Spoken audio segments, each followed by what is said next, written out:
Welcome to another episode of eCom at One, and today's guest is Brie Read. Now, Brie has an e-commerce brand business in the UK, which is just celebrating its second year birthday, and is doing about 3,000 orders a day. So really excited to speak to Brie today about some of the things she's done to build a brand so quickly in the UK. How you doing, Brie? Doing really well. Thank you very much for inviting me on. Thank you so much. So I think it'd be good to kick off and sort of go straight into really about your career journey. What sort of brought you to where you are now over the last few years? So my background's really in data. So I'm a complete data nerd and love anything to do with numbers and patterns and how those things work. So my career very much started in analysis and understanding from a kind of a background, marketing and how that all worked. And then suddenly the kind of desire to go, it works so terribly and people don't measure it right. And I'm sure I could do a better job. And then eventually one of my bosses went, if you think you can do such a good job, you run marketing then. And I was like, okay, I will then. Yes. Actually did a quite good job of it. And that's kind of how I ended up in marketing rather than staying in data and analysis. And I think it's been a really interesting journey. I've worked for some great brands, the Postcode Lottery that does a huge amount for charity, Diet Chef, worked for Sainsbury's for a while. So, being able to understand how those big companies work, as well as, really kind of gutsy little startups and how that works too. Yeah. Okay. So obviously seen a lot of things from that sort of smaller businesses to these big brands, but ultimately a lot of what you're sort of focused on has been looking at the data and seeing what you can find within those smaller brands, big brands, etc. And that brings us to today, where you're 2 years in with SNAG Tights. So tell us how SNAG Tights came about. Well, so I had a really embarrassing experience, which I've told a lot of times now, and people must be sick of hearing. But I was walking down a street, a really posh street in Edinburgh, and I could feel my tights falling down. And they kind of, you can wriggle them up if they go mid-thigh length. You can kind of pull them up, and at one point they actually went underneath my knees. And at that point, you kind of know there's not much that you can do with that. They're going to fall down. So I actually had to take my shoes off, take my tights off, put my shoes back on in the middle of this street, and then kind of look around to see if anybody was watching me. And it turned out that everyone was watching me, and it was one of those super humiliating experiences that you then have to talk to people about. Otherwise you do that thing where you play it back in your head a million times and go, what could I have done differently? So I talked to a lot of people about it, and all my friends of all different heights and sizes, and what came back from them was, none of them liked tights. None of them felt that was something that was good in their lives, and they all had these kind of horrible tights experiences to share. So being the data nerd that I am, I thought I had to understand what this looked like in a kind of more objective context. So I commissioned a kind of representative sample survey from Google of 3,000 women in the UK, and it came back that 90% of them, 90, said that their tights didn't fit. And again, because I'm a data nerd, I knew that the tights market was worth $38 billion. So you've got a $38 billion market, and 90% of users say that the product isn't fit for purpose. I was like, oh, there's probably an opportunity in here somewhere. There's something in there maybe, Okay. Yeah, so we got the data. We thought there's something there. So what was the next step then? How did you go with that data? So that was really trying to understand why they didn't fit. So that was, buying every pair of tights I could get my hands on. It was measuring them. It was fitting them on people. I got a really great team of women together who were the kind of fit models to explain what was wrong with the tights for them. We kind of broke it all down, and then we're able to build back up a kind of a new product which fits in all the right ways. And then it was about finding a manufacturer for that product and kind of going from there. Yeah. Okay. So do you manufacture in the UK, or where are you manufacturing? We manufacture in Italy, which is the kind of, Tights capital of the world, Tights country of the world. But anyway, it's where you go to get really good That's the tights. tight city, yeah, tight, yeah, I get you. Yeah.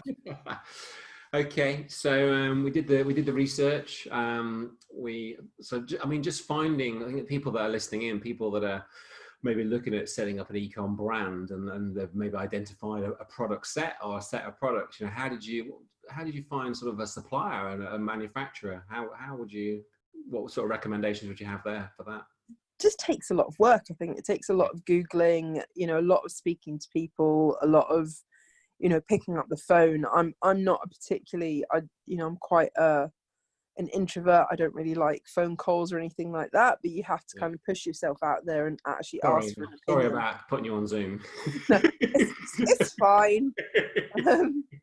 But it's, you know, you do have to push yourself out there and ask for those recommendations and kind of chase it down, because, you know, it's not in their interest to facilitate your new product. You know, you need to make a really strong argument to them as your kind of the first people that believe in you, that they should work with you and that your idea is big, and presenting to them, and, you know, being able to convince them is just as important as, you know, trying to convince an investor. You have to put the same amount of effort into it. Yeah. So blood, sweat, and tears in the short version. Yeah, really. Yeah. Okay. So I think for the guys that are listening in, obviously 2 years is such a short period, and I think I know I said at the beginning, you're doing about 3,000 orders a day.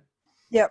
Where would you say, in terms of, obviously, I know you're doing quite a few different things. I've had a good look at the website and some of the Facebook ads library and things like that, and seen some of the things you're doing. So maybe if we kick off with Facebook ads, what sort of things would you say to the guys listening in that have got stores that, you know, you might be able to give them some pointers on Facebook? Because I think Facebook's been quite a big channel for you guys, hasn't it? Yep, no, it's great. I used to, directly before Snag, I ran a Facebook agency. So Facebook is kind of really close to my heart in terms of a channel. You know, there's lots of great things about it. The first one being that it's accessible to anyone, and, you know, you're just as capable of having an awesome Facebook ad as a huge brand. And as a tiny brand, I think it really levels the playing field. Facebook is a lot more unstable now than it used to be 6 months ago or a year ago. And I think people are getting a lot less consistent results. And I think in some ways that's all about, you know, treating it as as something that you have to keep testing all of the time. So there's no easy answer. There's no one campaign that you can leave running forever. You have to keep interrogating it, keep testing it. And I think I spoke to someone recently and they said, you know, build into your mental model of it's instability. And I think that's really key, rather than expecting it to behave in a normal way. If you expect it to behave in an inconsistent way, it helps you build your approach and your campaigns a lot better. Okay. So always, obviously keeping an eye on it all. Sort of, obviously some things that were working may not work. So you've got to obviously I see you've got a lot of ads out there, a lot of different ads. You're using a lot of video in your ads. So you get your customers to send in video. Is that the type of thing you do? Yeah, we do. Yep. So we do competitions. We get a lot of UGC anyway. We had a little bit of a kind of dearth of videos. We did a big competition asking people to film some videos for us, which is where all the new video ads come from.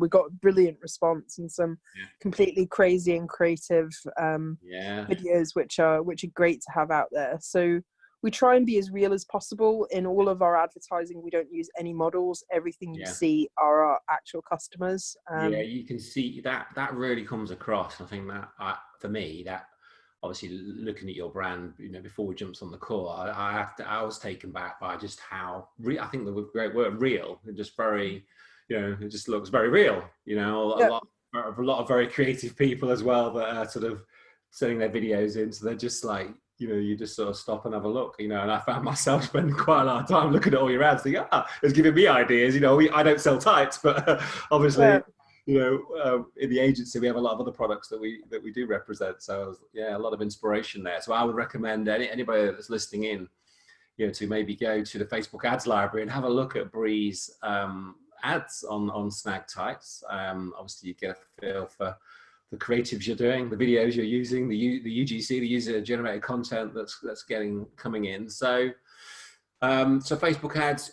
While we're still on Facebook ads, do you know what your split is around remarketing and sort of new audiences, or did you do a lot of remarketing or?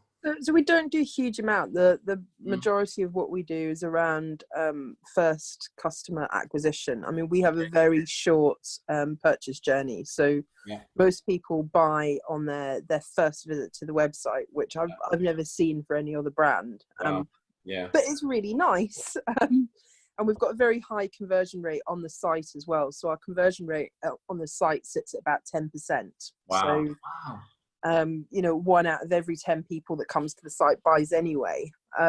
So retargeting is a much smaller part of what we do. We also try very much to listen to our customers and what they want. So one of the reasons we don't do email marketing is because no customer has ever asked us to email them, twice weekly with a newsletter. So we don't do that. No customer has also asked us to follow them around the internet with loads of, really strong retargeting. So again, we don't do that. We try and put their needs and their happiness first. And because we consider it a co-owned brand between us and the customers, we take that really seriously. So what sort of things? So you're very, very customer centric, very brand focused, customer focused, should I say? So what sort of things have you done then, or what sort of things would you recommend that people could do to sort of really push that sort of customer centric brand? I think the big thing is you firstly have to genuinely mean it. I did a talk quite a while ago now to a group of marketeers, and I was talking about how sizing, acceptance and body positivity are really important in brands, and somebody put their hand up and went, so do we actually have to mean it, or do we just debate it? And I was like, no, you have to mean it. It's like a kind of the key part of it. So again, with being customer centric, I find a lot of brands say they are, but you really have to genuinely mean that. And sometimes that's, fun stuff you think would be awesome, customers aren't that excited about, and that means you don't choose those things. It's like you have to make decisions that are to your detriment sometimes, and that's okay. But for me, the big part of it is to keep those conversations with them live and keep asking them questions. So any decision we have in the business, we put out to our social audiences, and we listen to what they say. Sometimes we did one recently where we asked for kind of new product suggestions, and we got 4,000 comments, which was a lot to read through. But we read through and we answered every single one of them, because that's also our commitment. So if we ask someone to talk to us, then you can't not talk back to them. So you have to commit the people and the resources to answer every single comment or interaction that you get on social, which is something we do as well. So social obviously plays a huge part. Posting on there, asking your followers and your brand ambassadors and all the people that are on your pages and have bought your products, etc., and then collating sort of 4,000 comments and making decisions from it. How do you sort of go about that? Or thousands of bits of feedback. Well, I mean, I read it all myself, and I go through it and I make notes, and you do little tallies and you see what comes up again, and you make sure that you've got a really good feeling for it. And I think it's also, it's people are taking time out of their day to share that stuff with you. So, the least you can do is read it properly and understand it and take it on board, and use that when that's a really important tool. It's like, again, you use it when you need the help to make a decision, not just for the sake of it, if you see what I mean. Yeah, understood. So in terms of the sort of technology you're using and platforms, so I think is it Shopify? Yeah, it's Shopify. Big fan? Huge fan of Shopify. Brilliant service. I get asked a lot about whether or not we would switch out into something else, or whether we want something bespoke, and Shopify does everything we need and more. Brilliant platform. And I heard a rumor you built a site in a day. Is that right? Or near enough? Worse than that. So my partner built it in 2 hours in a pub, actually, a pub in Victoria Station Oh my in God. London. Yeah. The headlines just get better and better. Built in a pub in 2 hours, £2 million a month, I think you're doing, aren't you, or something Yeah. ridiculous? Yeah. And 3,000, just dum dum dum dum dum. And I also hear, you're like, what's he going to say next? What's he going to say next? But you're very much focused on the sort of virtual side of things with your team as well. So Yes. Yeah, we're a completely virtual team. which I think, in light of the sort of situation that we're in right now with COVID-19, obviously a lot of people, well, everybody, pretty much, not everybody, but 99% of the population sat at home. Obviously, I'm guessing you're at home right now while we're chatting. Yep. I think, virtual working remotely, should I say? What sort of things could you say about that or recommend about that? Tools, the way that you communicate with your team? Yes, I think so we use WhatsApp a lot. Yeah. So we tend not to do a lot of, like, I hear lots of people are doing Zoom meetings and stuff Yeah. like that. We tend to use WhatsApp basically because it lets people contribute when they are most engaged. So for me, the problem with meetings, back in office life was always, you've got one person who's worried about their cat because it's sick. You've got one person that's got a cold. You've got one person that, is really hungry. And none of those people are getting together at the same amount, at the same time to be super productive in the right way, because everybody's schedule is different. So we do kind of really weird meetings where people can contribute when they have and they are inspired to say something around it. So we'll start a WhatsApp group on a subject and someone will write something and maybe nobody writes anything for 8 hours, and then you'll have 3 people that contribute at once. And you find actually meetings like that get much better results because everybody's contributing when they're super passionate and thinking about it and, have put the effort in rather than just going, I don't care because I'm hungry, so I'm not going to contribute. I'm not even there. I'm just thinking of whatever. I'm on my mobile or whatever. Whereas they've got the time to then respond. To think about it. Yeah. So I think it's not just about, creating virtual versions of things that you used to do in an office. It's about going, where can the virtual tools help me to do things in a different way and make sure that people are productive in a way that's good for them and not just for you or the person that's holding the meeting. Okay. So so you spend a lot of your time working from home then, or are you in go to the warehouse, the sort of logistics side of things, or are you so go to the warehouse, sometimes spend the vast majority of time working from home or whatever hotel is designated home at the moment, because there's a lot of traveling to do with managing the supply chain and everything as well. So I tend to work almost entirely off my phone as well, rather than using a laptop, which I find really helpful because there's pretty much nothing you can't do on your phone now, which is great. Another one for the headline. So we've got mobile, 2 hours. Yeah, we're weird. We genuinely like to do things differently. So we've kind of got a motto, which is, if you want extraordinary results, you have to do extraordinary things. So if you're just doing the things that everyone else does, you're never really going to be better than them. At best, you're only going to be the same, right? Yeah. So if you want to do things that are completely different or really push the boundaries, you need to try completely different approaches. Yeah, brilliant thinking. So I'm thinking we've gone literally like whirlwind from 0 to 2 years. You're doing, huge numbers. Obviously, and it all sounds so simple. I'm sure it's not quite that simple. So over those 2 years, going from, shipping out your first pair of tights to shipping out 10 pairs of tights a day to 100 pairs of tights a day to 500, obviously there's some huge milestones there. I mean, what would be your advice to people listening in? I think, a lot of people that will listen to the podcast will be on their, their 100 order day or their 200 order day and aspiring to get to that, whatever their level is. There's always another level, isn't there? Whether that's, obviously everyone's got their own sort of aspirations, and whether that's order values or order numbers or square footage in their warehouse, which are unlikely to be one of those. But, how, in 2 years, you've gone from 1 order a day, to the 3,000 plus orders a day. What are some of the advice you would give out to people listening in that are sort of looking to scale? I think there's 2 things for me, really. I think the first one is that you can never be complacent with what you've got. So as soon as you're going, oh, I've got 100 sales a day, that's great, I'm going to enjoy it. Yeah. You're kind of like, you're going to be stuck at that level just Yeah. from a psychological point of view. So however many orders you have coming in a day, it can never be enough. So you have to have that mindset right from the start, which is, 10,000 orders yesterday, but we could have done 12. You have to keep pushing yourself, and you can't back off in that, enjoying it, just being like, yay, I've achieved this. And it's always good to celebrate achievements, but you can't rest on your laurels for any amount of time, I think, which is hard. And I think I must annoy people a lot with that, because they're like, this is great, and I'm like, oh, but it can be greater, what more can we do?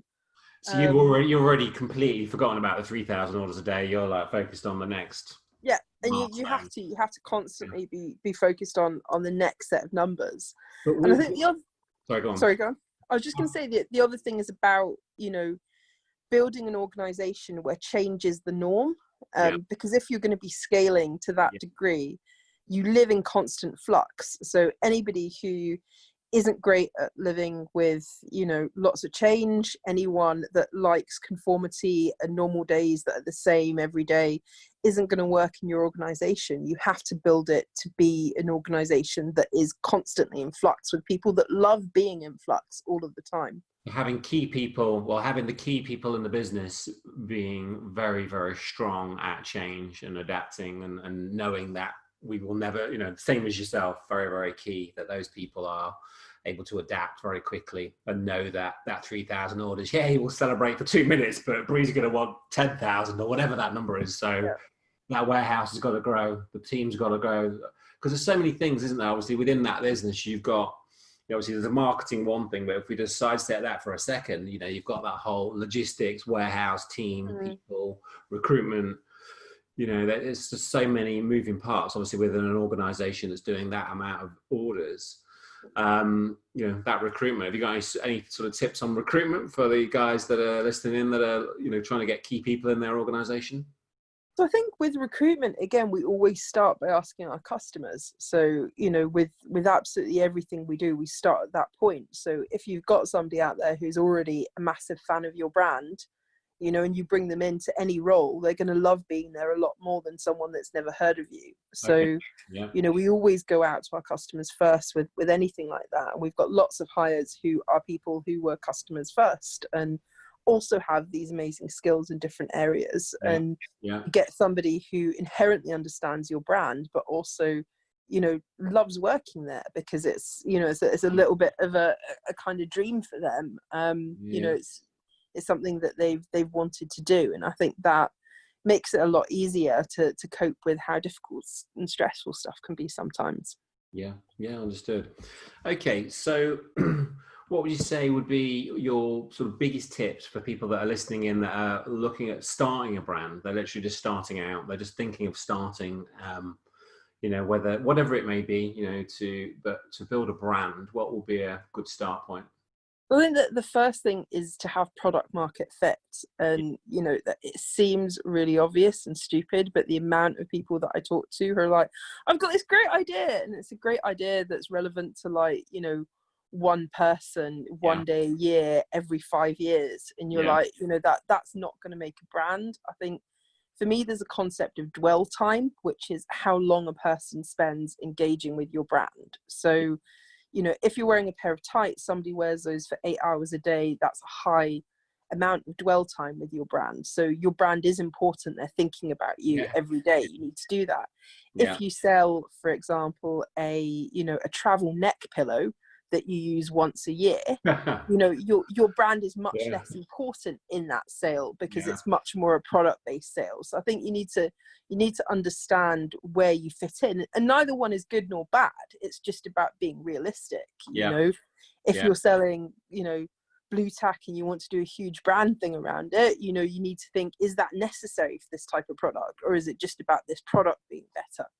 So I think, there's that thought to go in at the start. And then I think the big one for me is actually working out how big your market size is. And this is always the bit that I do when somebody pushes an idea or asks me for their opinion of an idea, is going, who is your audience? How big is that audience? What percent of that audience do you think you can take? And how much money does that put at the maximum part of this business's worth? And a lot of time people will go through the numbers and go, actually, it's not big enough. And I think that's a really key thing. If you don't work those numbers out beforehand, you can have really unrealistic expectations, of a product. And we see that a lot, for instance, in the baby market. There's about 1 million babies born every year. So, your baby market is never going to be bigger than 1 million babies every year. So, as much as you have aspirations for your product, that's as big as it gets. So, either you think of something that you can do every one of those years. So you have, 1 million babies, and then when they turn 2, you've got another product. When they turn 3, you've got another product. Or you think about 5 products that each one of those babies needs. But, you have to try and put that context around it. Otherwise, you don't really understand the market for your product. So for SNAG Tights, what's next in terms of, are you staying tights? Obviously it's SNAG Tights, but are you going to stay with tights, or have you got ideas? And well, I'm sure you've got plenty of ideas. But what is there any sort of exclusives maybe you can give us, the products that are maybe on the horizon? So we've got lots of really interesting products coming up. We've got, over the next couple of months, something that people have been asking us for ages. I'm not going to tell you what it is, but keep looking, because it's going to be really good. And we've got some great stuff. We're moving towards biodegradable, or doing a lot of work around biodegradable tights, and if we can make those. So there's a lot of kind of eco initiatives that we're doing, and just really focusing on markets that we're a little bit less well known in, like the States, and seeing how we can push those as well. So pushing more the what you have already, more so, but in different. So with that said, do you think you'll ever open stores and sort of bricks and mortar type businesses? Or it's a really, so no, for a couple of reasons. One of them is margin. Again, because we consider ourselves a co-owned brand with our customers, all our extra margin we push back into lowering our price, so we can keep our price as advantageous as we possibly can. So we don't have the margin to be able to do bricks and mortar stores. I also think that's fundamentally changing. We did a survey last year which was looking at people's shopping experiences on the high street, and 70% of people said they'd cried in the changing rooms of a store because the bricks and mortar purchase experience in fashion was just so tough. And again, that's not, an area that we want to be part of. So I think it's much more about, helping people have great shopping experiences in places that they're comfortable in. So probably not then is a reality. Yeah. Especially in what's going on at the moment. Are you having any challenges with